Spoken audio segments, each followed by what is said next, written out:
naman, posible pa rin na magkaroon ng landslide. Opo. Paano po yun?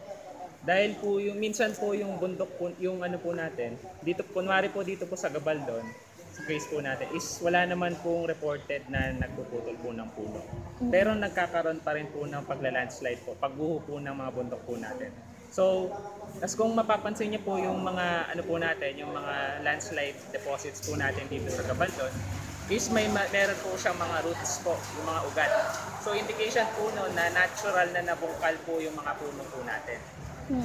Dahil po ano po nagkaroon po. Tas yung mga posible po, yung posible po ng mga barangay na maapektuhan po dito po sa Gabaldon is yung mga nasa paanan po ng bundok. Which is for example dito po sa Barangay Bagting, Barangay Alabasa, Barangay Ligaya, then basta yung mga nasa paanan po ng bundok. Yun po yung prone po sa debris flow po na tinatawag. Opo, so mga... Po kasi natin yung masasabi kasi syempre po yung nature, hindi naman po natin mape-predict yung nature.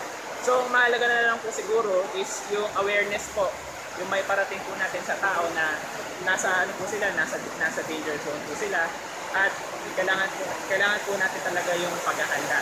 Tinatawag po na once na lumakas po yung pagulan, abisuhan na po natin sila na lumikas para kasi hindi po natin talaga masasabi kung kailan po babagsak po yung mga kabundukan po natin.